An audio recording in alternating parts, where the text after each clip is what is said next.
Kita meninggal dunia, kita minta sama si amil, kita minta sama orang yang mandiin kita, tolong antanzi'a thiyabi illa birifkin, tolong engkau lepas bajuku pelan-pelan, jangan ngelepas pakai kancing. Kalau kancing mah masih sakit, jangan dipaksain keluarnya, masih sakit ini. Kenapa? Karena baru saja aku merasakan sakitnya sakaratil maut.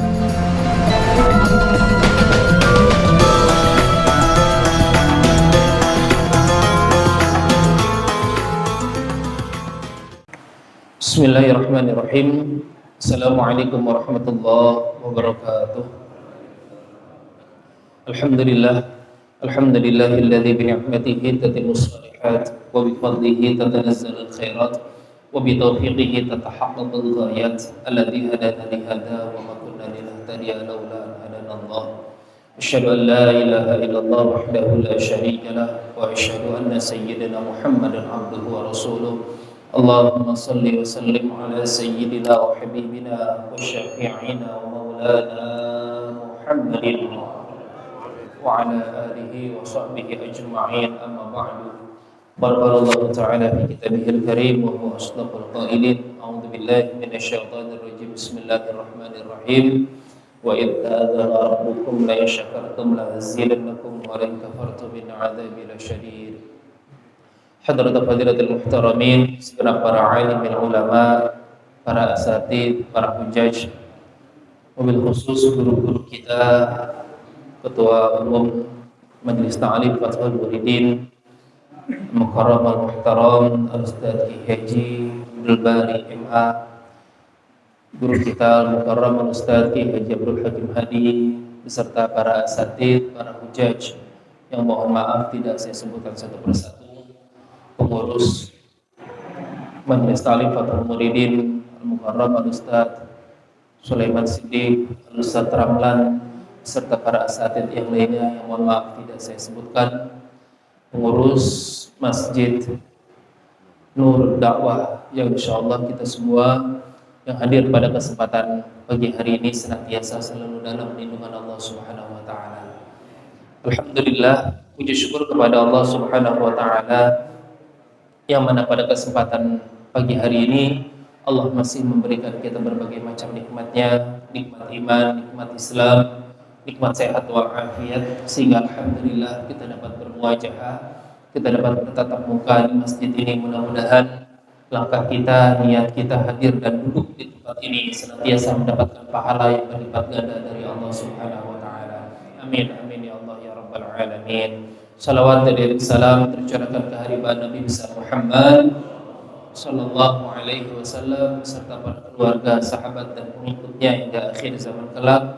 Mudah-mudahan kelak nanti di yaumil qiyamah kita semua yang istiqomah dan menjalankan segala sunnah-sunnahnya, insyaallah di yaumil qiyamah kita semua akan mendapatkan syafaatul uzma. Amin amin ya Allah ya rabbal alamin. Ma'asyiral muslimin hadirin rahimakumullah.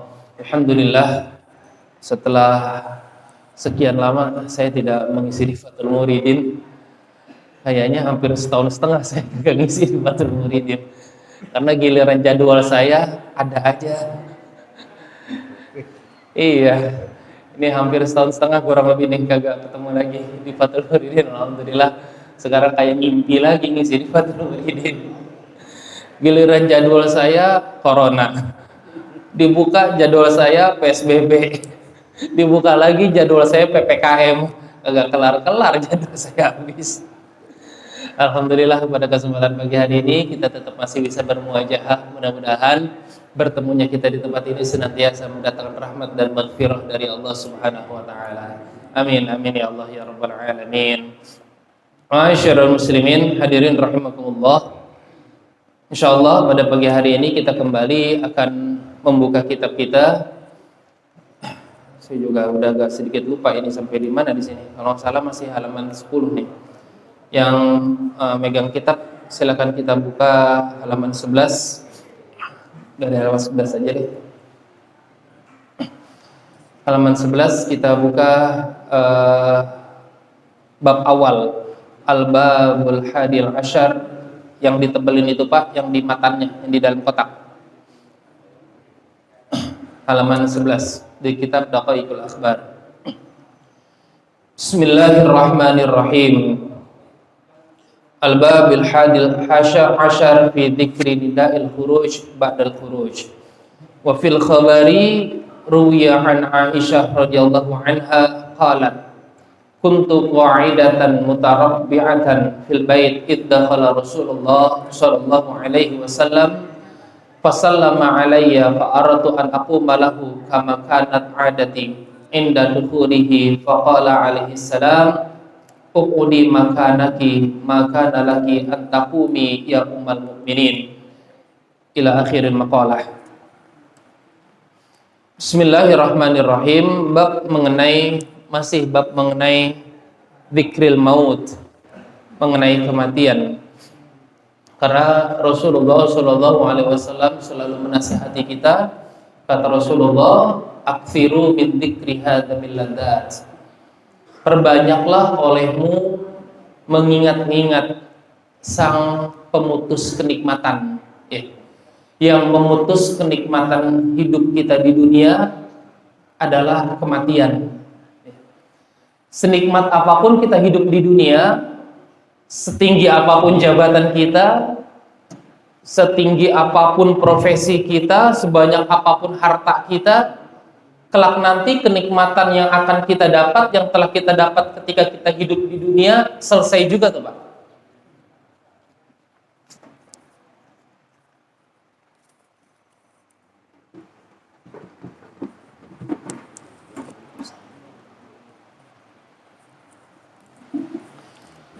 Selesai juga tuh Pak. Betul nggak kayak begitu? Kita enak hidup di dunia, kita bahagia banget hidup di dunia. Jabatan kita tinggi, usaha kita lancar, pokoknya kita bahagia banget dah hidup di dunia ini. Selesai itu, kelar kalau kita sudah meninggal dunia. Mafhumul mukhalafahnya, kebalikannya, sesusah apapun kita hidup di dunia, sebelangsak apapun kita hidup di dunia, kelar juga kalau kita udah meninggal. Berarti benar, kehidupan yang ada sekarang yang kita jalani, kullu man 'alaiha fan. Kalau kata Allah dalam surat Ar-Rahman, setiap yang ada di muka bumi ini fan, pasti akan binasa. Pasti akan binasa. Kesenangan kita akan binasa. Kesedihan kita pun juga akan binasa. Kesengsaraan kita nggak enak banget hidup di dunia. Kita kelilit hutang lah, kita sakit-sakitan, anak badung-badung lah segala macam, nggak punya kerjaan, nganggur, panjang hidup dah. Pokoknya kagak enak, kelar juga dah. Setelah kita meninggal dunia. Nanti setelah meninggal dunia, lain lagi ceritanya. Itu mah beda lagi setelah kita meninggal dunia. Gimana bekal kita ketika kita hidup di dunia. Nanti setelah itu, barulah kehidupan yang kekal. Barulah kehidupan yang abadi. Kapan yang kehidupan abadi itu? Itu nanti mulai kita masuk ke alam kubur kita, itu adalah amal ibadah kita yang akan menjadi kehidupan abadi buat kita. Yang akan menolong kehidupan abadi kita adalah mulai dari alam kubur kita. Karena itu kata Rasul, sering-seringlah kalian mengingat pemutus kenikmatan. Kenikmatan kita akan putus ketika kita selalu sering mengingat kematian. Ma'asyiral muslimin rahimakumullah. Dari Aisyah radhiyallahu an, bahwasanya Aisyah pernah ketika dalam rumahnya sedang duduk, kemudian Rasulullah Shallallahu Alaihi Wasallam masuk ke dalam rumahnya. Padahal alaihi Rasulullah Shallallahu Alaihi Wasallam, uqudi makanaki makanalaki antakumi ya ummal mukminin. Duduklah. Jadi biasanya ketika Rasulullah Shallallahu Alaihi Wasallam datang, Aisyah biasanya langsung keluar menyambut Rasulullah Shallallahu Alaihi Wasallam. Tapi pada saat itu Rasulullah menyuruh Aisyah, wahai Aisyah, uqudi makanaki, udah cukup duduk aja di tempatmu. Maka nalaki antakumi ya ummal mukminin, di tempatmu aja udah duduk, gak usah ngapa-ngapain katanya. Duduklah Aisyah di tempat Aisyah tersebut. Faqa'ada Rasulullah sallallahu alaihi wasallam wada'a rasahu ala hajari famanama mustalqiyan ala qafahu faja'altu atlubu syaibata fi lihiyatihi. Kemudian Rasulullah SAW ketika beliau baru sampai rumahnya disambut dengan Aisyah, Rasulullah terlihat letih, Pak. Rasulullah terlihat sangat capek, sehingga Rasulullah membaringkan kepalanya itu di satu pintu di tempat di dekat hajar, batu. Rasulullah menyenderkan mustalqiyan. Rasulullah terlihat capek, Rasulullah terlihat begitu benar-benar mungkin lagi nggak enak badan pada saat itu Rasulullah. Ini dilihat oleh Ummul Mukminin yaitu Aisyah radhiyallahu an. Wa fi lihiyatihi fara'aitu biha 19 sya'ratan bayda. Dan pada saat itu Aisyah melihat Rasulullah sallallahu alaihi wasallam fi lihiyatihi, yang ada di janggutnya, yang ada di jenggotnya tuh, di jenggotnya Rasulullah sudah pada mulai memutih tuh. Jadi jenggotnya Rasulullah udah mulai memutih. Kemudian keluar air, Pak. Kan biasa kalau kita kecapean suka kelihatan di sini tuh, Pak, ada air, ada keringat kita gitu, Pak. Sampai dihitungin tuh, Pak. Dihitungin yang putihnya itu ada berapa sama Aisyah. Dihitungin itu ternyata ubannya Rasulullah yang ada di jenggotnya tuh katanya ada 19 sya'ratan, ada 19 tuh, Pak. Ada 19 tuh, ya Allah. Biasanya Aisyah, Rasulullah SAW ketika dia datang dari rumah biasanya tuh langsung tiduran, Pak, di atas kofahu, di atas nih, di atas ini nih paha, di atas pahanya Aisyah tuh. Jadi kalau gitu, kalau bapak pulang kerja juga sama. Pernah nggak kira-kira pulang kerja lagi capek, lagi keringetan, bapak sender-senderan di paha istri bapak? Pernah kayak begitu, Pak? Kagak, kita mah pengantin baru juga nggak kayak begitu banget ya, Pak, ya. Tapi Rasulullah begitu, saking Rasulullah cinta sama istrinya tuh, sambil santai, sambil ngobrol-ngobrol tuh, Rasulullah selalu tidur tuh di atas pangkuannya Aisyah. Pada saat itu Aisyah melihat, ya Allah, Rasulullah udah mulai putih nih, udah mulai memutih nih ininya nih, ubannya udah mulai mutih. Dihitungin sama Aisyah, ya Allah, ini sampai ada 19. Bini kita pernah ngitungin gitu, Pak. Sampai ada 19 katanya. Fatakafartu fi nafsi faqultu annahu la yakhru minad dunya qabli fatabqal ummah bila nabiyyin. Maka pada saat itu ketika aku melihat ubannya Rasulullah yang ada di janggutnya itu sudah mulai banyak, aku segera berpikir, ya Allah, annahu la yakhruju minad dunya. Apakah ini tanda-tanda Rasulullah SAW akan keluar dari dunia, akan meninggal dunia? Fatabqal ummah, dan ia meninggalkan umatnya bila nabiyin, tanpa nabi. Udah mulai berpikir, ya Allah, ini nabi akan meninggal dunia kayaknya nih. Fabakat, kemudian dia menangis, hatta sala dumu'na anni ala khaddi, sampai ketika Rasulullah SAW berbaring seperti itu, keluarlah air matanya Aisyah karena sedih, ya Allah, Nabi terlihat capek, Nabi terlihat udah tua, Jadi salah satu tanda kita udah tua tuh udah mulai ada uban. Ini kan pernah dialami juga, mungkin dulu saya pernah cerita dialami juga oleh Nabiullah Yakub alaihi salam. Ketika Nabiullah Yakub alaihi salam, beliau sedang ngobrol-ngobrol begini, sedang santai di rumahnya, ada yang datang, assalamualaikum, waalaikumsalam. Dibuka pintunya lah. Ketika dibuka pintunya, yang ternyata datang adalah malaikat Israel, Pak. Masya Allah. Yang datang adalah malaikat Israel. Tuh, kalau bapak lagi santai-santai di rumah, ada yang ketok-ketok, bapak buka pintunya. Kira-kira yang datang itu sebenarnya yang datang adalah malaikat Israel. Itu bapak bukain nggak pintu kira-kira kalau gitu, Pak? Itu kalau yang datang ternyata Israel, kira-kira mau ngapain tuh Israel, Pak? Ya Allah, ternyata kaget itu. Astagfirullahalazim. Ini kok yang datang Israel, kata Nabiullah Yakub. Dibukalah pintu oleh Nabiullah Yakub. Ketika dibuka pintu oleh Nabiullah Yakub, wahai Israel, apakah kedatangan kau ke sini ingin mencabut nyawaku? Kata Israel, tidak wahai Yakub. Aku datang ke sini hanya untuk bersilaturahmi. Kata Yakub, alhamdulillah. Kalau memang silaturahmi, duduk.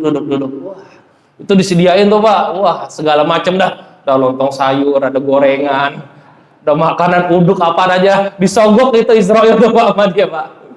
Makan selesai, singkat ceritanya Israel mau pulang tuh, mau berangkat pulang. Pada saat itu Nabiullah Yakub berpesan kepada Israel, wahai Israel, engkau udah mau pulang? Iya. Saya boleh nggak nitip pesan aja satu pesan apa Kub gitu kan? Dia mah teman sama Kub doang ngomongnya. Jadi gini nanti kalau saya mau meninggal dunia, tolong kasih kabar ya, tolong kasih tanda-tanda begitu. Kata Israel, tenang Kub, kita mah CS, ntar ane kasih kabar itu. Ane kasih tanda-tanda kalau ente mau meninggal dunia. Oke, siap. Pulanglah Israel tuh Pak. Ketika Israel pulang, selang beberapa tahun tuh Pak, datang lagi Israel ke rumah Nabiullah Yakub. Ketika beliau datang ke rumah Nabiullah Yakub, assalamualaikum, pasti buka sama Yakub, Israel mau numpang ngopi lagi? Ayo silakan ngopi sini. Pada saat itu Israel langsung nolak. Tidak, wahai Yakub, mohon maaf, saya kedatangan kali ini bukan untuk ngopi lagi, bukan untuk silaturahmi lagi. Saya datang ke sini untuk mencabut nyawa. Hah? Cabut nyawa? Enggak bisa.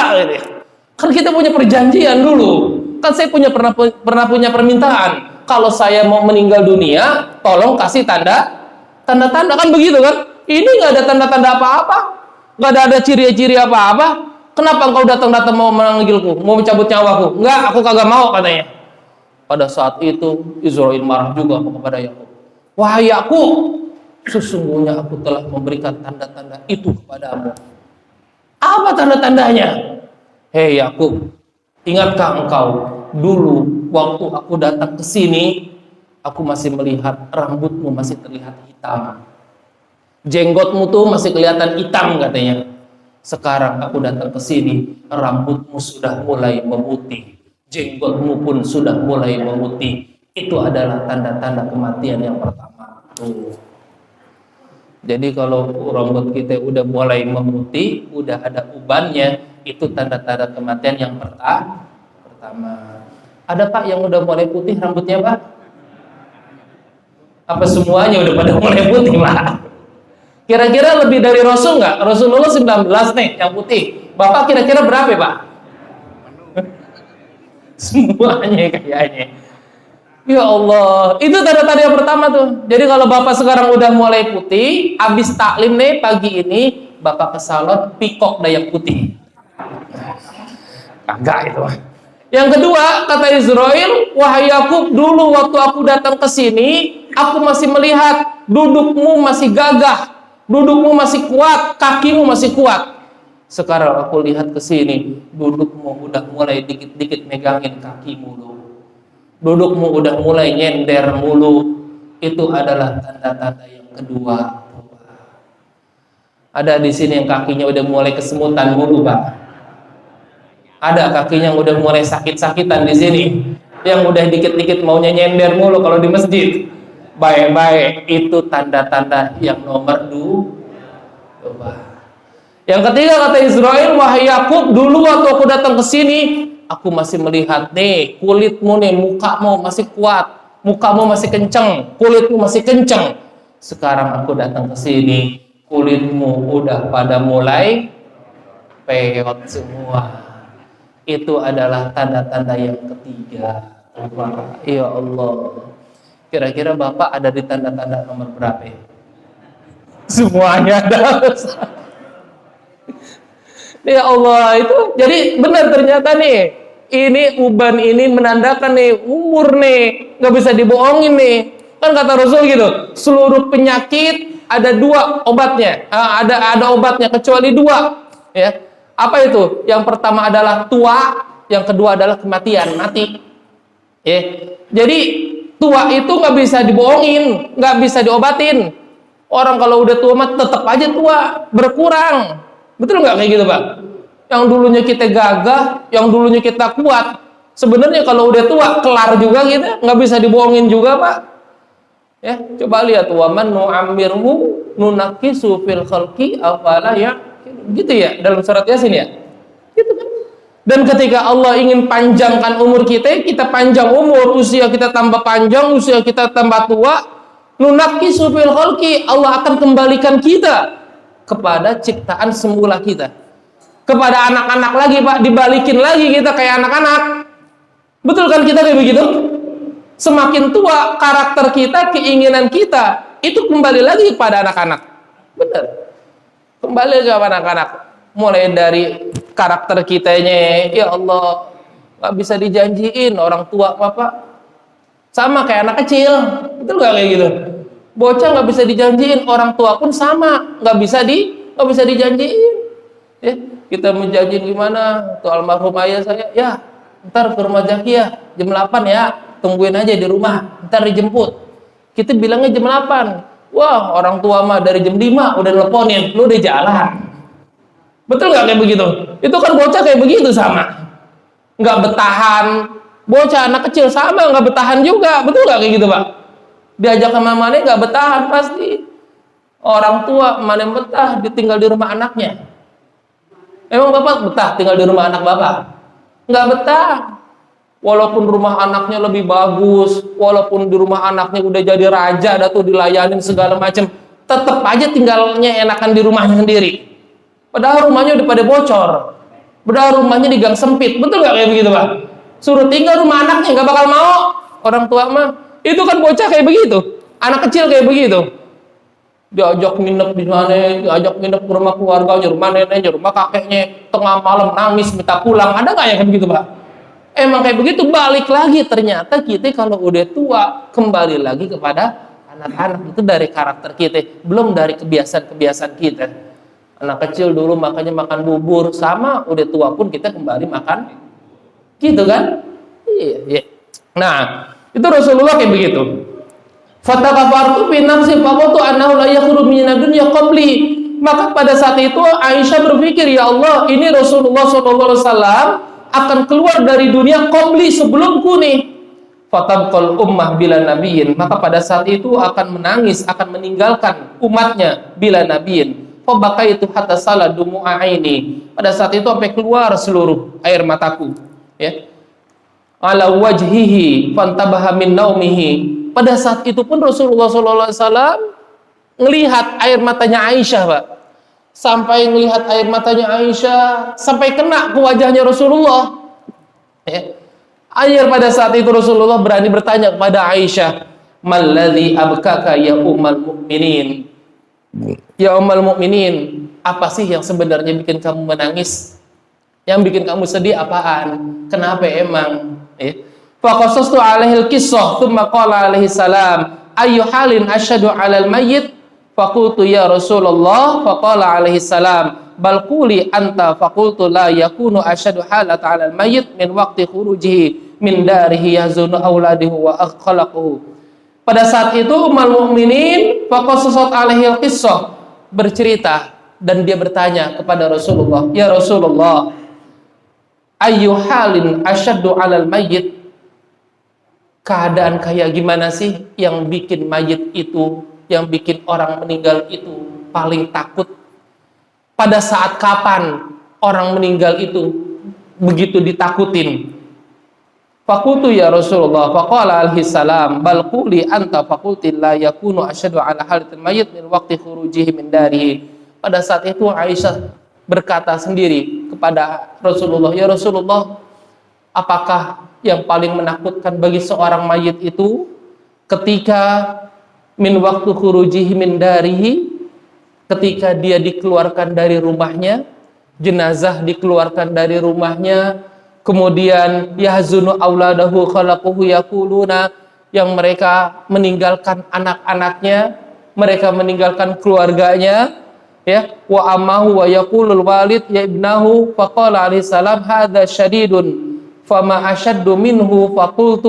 Qultu la takunu halat asyadal mayyit min hina yudau fi lahdihi wa yakshad turab alaihi wa yarju anhu aqrabahu wa auladuhu wa ahbauhu wa yusallimunahu ila Allah ta'ala ma'a fi'lihi fayatihi munkar wa nakir fi qabrihi. Pada saat itu Rasulullah SAW mengatakan, Benar wahai Aisyah.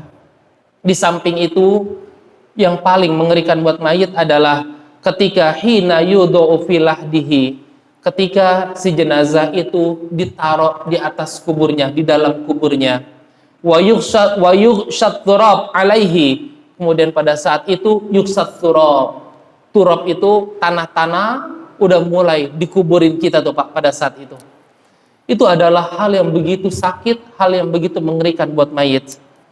Wa yarji'u anhu aqraba'uhu wa auladuhu, pada saat itu pulanglah aqraba'uhu, kerabat-kerabatnya, saudara-saudaranya. Tidak hanya saudara-saudaranya, tidak hanya kerabat-kerabatnya, bahkan wa auladuhu, anak-anaknya pun ikut pulang, Pak.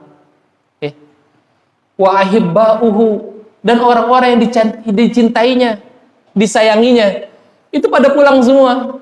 Semuanya pulang, mulai dari kerabat-kerabatnya, jamaah-jamaahnya, tetangga-tetangganya, kemudian anak-anaknya ikut pulang. Habis anaknya pulang, ahibba'uhu, orang-orang dicintainya, istrinya pulang, suaminya ikut pulang juga, ya. Suaminya yang katanya cinta seumur hidup semati juga sama, pulang juga. Ya, emang ada yang bininya meninggal ikut juga? Gak ada, tetap aja dia yang lain pulang, gue ikut pulang juga. Wa ya Aisyah inna asyada halatal mayyit hina yadkhulu alaihil ghasil. Tapi ketahuilah Aisyah, bahwasanya ada yang lebih menakutkan lagi awal-awal pada saat kita meninggal dunia, kata Nabi. Apa itu? Hina yadkhulu alaihil ghasil. Pada saat itu masuklah orang yang akan memandikan kita. Pada saat awal-awal kita meninggal dunia, setelah kita mau mulai dimandikan, masuklah orang yang akan memandikan kita. Ini adalah momentum yang begitu menakutkan buat kita. Ini adalah waktu yang amat mengerikan buat kita. Liyaghsilahu fa yakhruju khatam syabab min asabihi. Pada saat itu mulailah kita dimandikan, Pak. Dia mulai masuk, kalau di tempat itu, di kampung itu biasa disebut amil, Pak. Amil itu namanya orang yang mandiin kita, ya, orang yang mandiin orang meninggal dunia. Fa yakhruju khatam syabab min asabihi. Awalnya amil itu orang yang mandiin kita itu ngelihat keadaan kita, Pak. Kalau dia masih pakai cincin, Pak, ya, fa yadkhulu alaihi, ya, ketika itu dilihat. Kalau dia masih khatam syabab min asabihi fayanzi', kalau dilihat masih ada cincinnya, Pak, dilepasin tuh, Pak. Ini kiasan nih, ternyata benar kalau kita mau meninggal dunia, kalau kita masih ada barang-barang yang nempel, itu dilepasin kan, begitu ya, Pak ya? Dilepasin. Min asabihi fayanzi'u, dilepasin tuh, Pak, cincinnya. Bahkan kalau ada yang, maaf ya, suka pakai gigi palsu, ya, Pak ya? Gigi palsu, kalau memang itu masih bisa dilepas, dilepas. Tapi kalau menjadi mudorot, kalau memang misalnya gigi palsunya, misalnya kan ada gigi palsu yang dipakainya permanen ya Pak ya, yang kagak lepas-lepas gitu, yang biasanya kalau gini yang mahal nih, yang dia pakainya di dokter beneran. Kalau yang biasanya dia bisa dilepas-lepas, biasanya di pinggir jalan tuh Pak, yang kalau lagi dimakan suka lepas tuh giginya. Ada yang kayak gitu kan? Nah, itu kalau masih bisa dilepas, itu dilepas tuh Pak. Tapi kalau yang permanen, yang sekiranya kalau kita copot malah jadi mudorot. Kalau dicopot malah apa sih, berdarah gitu ya. Kan suka ada kayak gitu. Nah itu nggak bisa, nggak boleh kayak gitu, jangan ya. Nah pada saat itu Pak, nah disinilah baru timbul ada beberapa pertanyaan ataupun permintaan si mayit Pak, ya, ketika ingin mulai dimandikan. Dulu beberapa hampir setahun lebih lah, saya pernah membahas mengenai pertanyaan-pertanyaan yang timbul ketika kita dimandikan. Sekarang ternyata tidak hanya pertanyaan yang timbul pada saat kita dimandikan. Pada saat kita dimandikan pun ada permintaan kita yang meninggal dunia, kita si jenazah, kepada orang yang memandikan kita, kepada orang yang ada di sekitar kita. Apa saja permintaan itu? Permintaan pertama, wa ya ghassal as'aluka billahi an tanzi'a thiyabi birifkin fa inni sa'ah qad istarahtu min mujadzabati malakal maut. Permintaan pertama kita pada saat kita mau dimandikan terhadap orang yang mandikan kita. Ya Ghassal, wahai orang yang mandikanku. Wahai orang yang mengurusi jenazahku. As'aluka billahi, aku minta kepada Allah melaluimu, katanya. Antanzi'a thiyabi birifkin, tolonglah engkau lepas bajuku birifkin, penuh dengan kelembutan, penuh dengan kasih sayang. Fa inni sa'ah qad istaratu min mujadzabati malakal maut, karena aku baru saja istirahat, baru saja tenang nih setelah keluarnya sakaratil maut, setelah aku mengalami sakaratil maut, Pak. Tolong jangan dibuat sakit lagi, tolong jangan diperihin lagi nih dengan engkau melepas bajuku kencang-kencang. Karena itu ini dialamin dan ini dipraktekkan sama masyarakat kita, Pak. Coba perhatikan. Orang yang ketika dia meninggal dunia, baru saja meninggal dunia, kemudian dia mau dimandiin, masih pakai baju dia, Pak. Gimana cara ngelepas bajunya, Pak? Digunting. Bener nggak kayak begitu? Ini sebenarnya bukan permintaan amilnya, bukan permintaan keluarganya, bukan. Ini permintaan kita, Pak, yang meninggal dunia. Kita meninggal dunia, kita minta sama si amil, kita minta sama orang yang mandiin kita. Tolong, antanzi'a thiyabi illa birifkin. Tolong engkau lepas bajuku pelan-pelan. Jangan ngelepas pakai kancing. Kalau kancing mah masih sakit. Jangan dipaksain keluarnya, masih sakit ini. Kenapa? Karena baru saja aku merasakan sakitnya sakaratil maut. Baru saja aku merasakan pedihnya sakaratil maut. Karena itu sama kebiasaan orang tua kita, orang guru-guru kita, udah jangan dilepas pakai kancing, digunting aja udah. Begitu kan, Pak? Digunting tuh, Pak. Ya Allah. Bahkan ada orang kebiasaan orang tua dulu mah di kampung tuh, Pak, ada yang pakaian terakhirnya dikumpulin. Ntar mah itu dikumpulin, kemudian dikubur dekat mayitnya dia. Itu mah nggak usah dijalanin kayak gitu mah. Kagak ada dalilnya itu mah. Ada yang kayak gitu ya, Pak ya? Mana baju terakhirnya dia? Baju terakhirnya dia, oh jangan sampai ditaruh di rumah baju terakhirnya nih, ikut dikubur juga. Aduh, emang kenapa? Kalau di rumah ntar sial rumahnya, ntar kebayang-bayang mulu, ntar didatangin mulu mau ngambil bajunya. Duh, ya Allah, nggak usah dipercaya kayak gitu-gitu mah. Dah, lepas aja itu baju tuh, ya. Karena ini permintaan kita. Tolong ketika engkau mandiin aku, lepas aku baju dulu, pelan-pelan melepasnya. Permintaan pertama. Permintaan kedua, wa ya Ghassal, wahai orang yang mandikanku. Ya. Wa idza sabba alaihi al-ma saha kadzalika yaqulu ya Ghassal billahi la tasubbu ma'uka haran wala baridan. Ya. Wahai orang yang mandikanku, tolong ketika engkau mandiinku, janganlah engkau menggunakan air yang terlalu panas atau menggunakan air yang terlalu dingin untuk memandikanku. Fa inna jasadi muhtarikun min naza'ir ruh, karena badanku ini baru terasa kebakar. Muhtarikun itu kebakar pakai api tuh, Pak. Ya Allah, ini pasti pada meleleh nih. Meleleh kenapa? Meleleh bekas kena sakaratil mautnya kita tuh, Pak. Tolong, karena itu ketika kita lagi mandiin orang meninggal dunia, jangan tuh, itu permintaan si mayit begitu, jangan mandiin pakai air yang terlalu panas, jangan mandiin pakai air yang terlalu dingin. Betul nggak kayak gitu, Pak, sekarang kita? Jangan mentang-mentang sekarang udah mulai masuk musim hujan, airnya tambahin aja pakai air termos biar panas, biar hangat, enak nih, kesian terlalu dingin. Atau lagi musim panas, pakai aja batu es biar adem gitu. Enggak. Yang namanya mandiin orang meninggal pasti pakai air yang standar, Pak, air biasa. Nggak boleh. Karena kenapa? Ini permintaan kita. Ketika kita meninggal dunia, kita minta tuh, tolong airnya jangan terlalu panas, airnya jangan terlalu dingin. Badanku ini masih terasa kebakar. Kalau kita punya luka bakar, Pak, kita punya luka bakar sedikit aja, kita kena air yang terlalu dingin, rasanya gimana, Pak? Ngilu, Pak, sakit. Begitu juga apalagi kalau luka bakar kita kena air yang terlalu panas, gimana rasanya?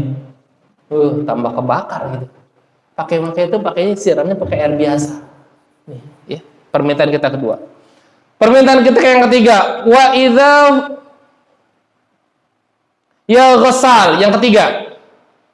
Permintaan kita yang ketiga, la tamassuni qawiyan fa inna jasadi majruhun bi khurujir ruh. Yang ketiga permintaan kita, wahai orang yang mandikanku, la tamassuni qawiyan, janganlah engkau memegang badanku kencang-kencang. Jangan keras-keras megang badankunya. Jangan kencang-kencang nih dipegangnya. Karena salah satu, kalau kita lihat dari hukum fikihnya Pak, salah satu sunnahnya ketika kita mandiin orang meninggal dunia, itu sunnahnya adalah tadlik. Tadlik itu mijit.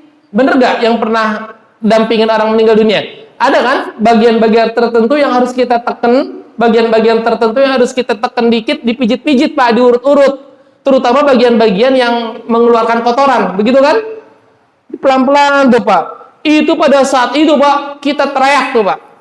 Kita yang meninggal dunia, ya Ghosal, wahai orang yang mandiinku, la tamassuni qawiyan, megangnya jangan kencang-kencang. Megangnya jangan keras-keras. Baik-baik kalau Bapak megang kekencangan bisa teriak, adau, gimana tuh Pak? Coba kalau Bapak kekencangan megangnya.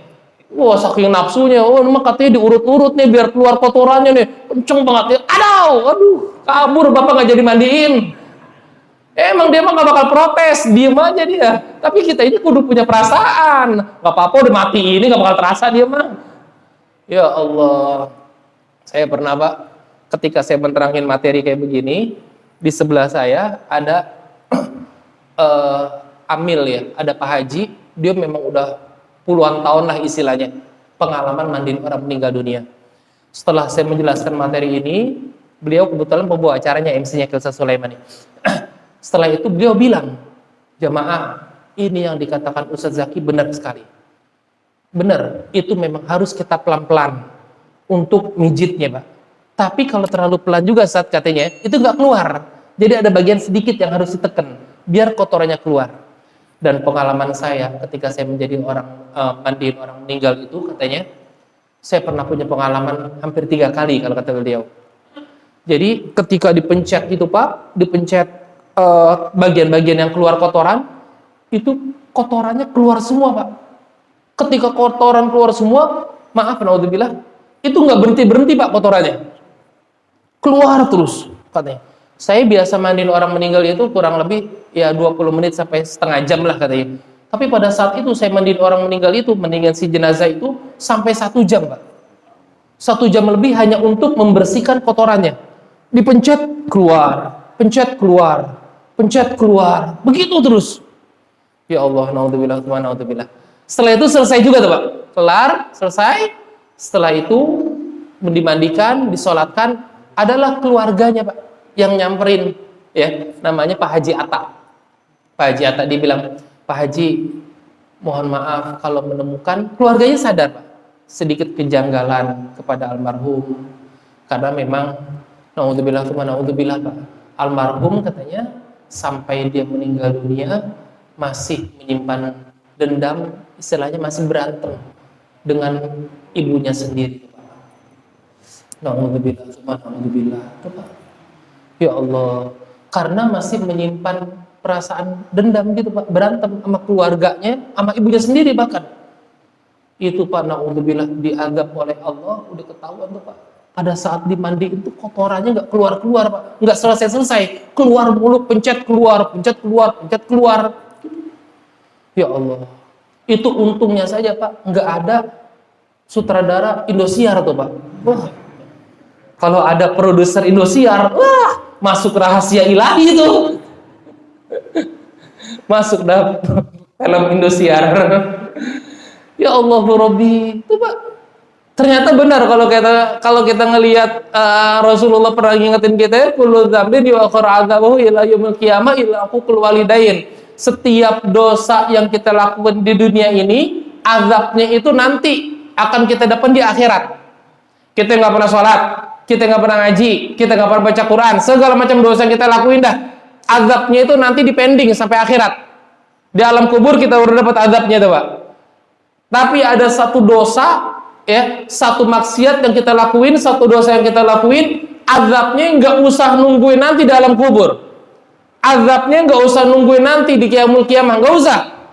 Tapi azabnya udah kau rasakan ketika kau hidup di dunia. Apa itu dosa itu? dosa itu adalah uququl walidain. Dosa itu adalah dosa durhaka terhadap orang tua. Coba. Na'udzubillah, na'udzubillah. Dosa terhadap orang tua, kita durhaka sama orang tua kita, sama ibu kita, bapak kita, ya Allah Rabbi, benar. Nggak usah nanti dosanya kita, azabnya kita rasain di akhirat, enggak. Di dunia aja udah ketahuan loh, Pak. Orang-orang yang durhaka sama orang tuanya, yang berantem sama keluarganya, yang mutusin tali silaturahmi sama keluarganya sendiri, itu Pak sudah dirasakan belangsaknya ketika dia hidup di dunia. Na'udzubillah, na'udzubillah. Nah, kelar tuh Pak. Itu permintaan kita pada saat kita dimandiin. Selesai kita dimandiin.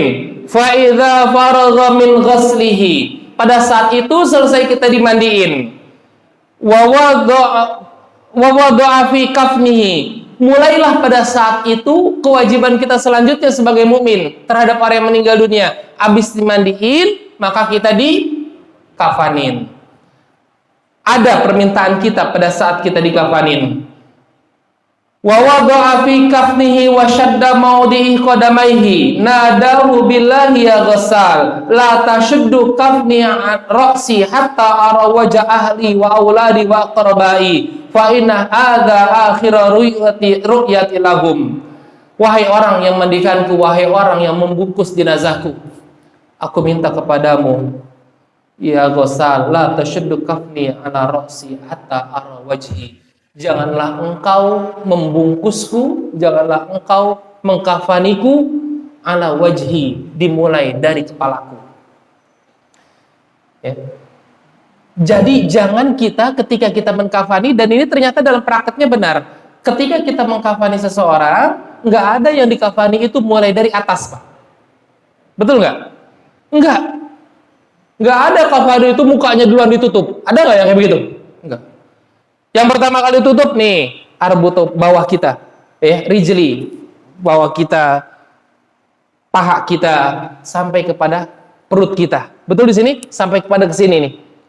Ini. Kenapa? Itu ternyata permintaan kita. Kita yang mohon, kita yang minta. Jangan sampai engkau yang pertama kali engkau tutup adalah mukaku dulu. Jangan, katanya. Kenapa? Hatta ara wajha ahli wa auladi wa aqrabai. Aku minta tolong bungkus mukaku ini belakangan terakhir. Karena aku masih mau melihat wajah ahli wa auladi wa aqrabai. Muka-muka wajah-wajah keluargaku. Wa auladi. Aku masih mau melihat muka anak-anakku. Wa aqrabai. Saudara-saudaraku pun aku masih mau melihat. Jangan engkau tutup duluan pakai kain kafan. Tuh. Nah itu biasanya kalau kita mau meninggal dunia, setelah kita dimandiin, dikafanin, mukanya belakangan, betul gitu? Pas pada saat mau ditutup di muka, dibilangin, ayo masih ada nggak keluarganya yang mau ngelihat? Gitu nggak Bang? Anak-anaknya masih ada yang mau ngelihat? Istrinya mana sini? Mau ngelihat nggak? Nih muka bapaknya. Kalau bahasa kita, jangan sampai nangis di bapaknya, jangan sampai air mata kita kena lagi di ibu kita. Oke?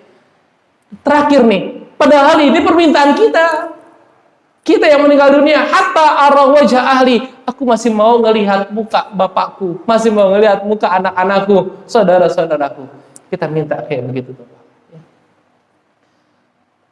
Fa li'anna hadza ru'yati lahum, karena ini adalah akhiru ru'yati lahum. Ini terakhir kali aku melihat mereka. Ini terakhir kali, nggak bakal aku melihat mereka lagi, ya. Fa anal yauma ufariquhum wa la arahum ila yaumil qiyamah. Dan ini aku akan lihat lagi muka-muka mereka ila yaumil qiyamah, sampai nanti aku masuk yaumul qiyamah, sampai nanti mulai yaumul qiyamah. Setelah itu udah mulai, Pak. Kita dikafanin, selesai dikafanin, masuklah kita menuju kita disolatin.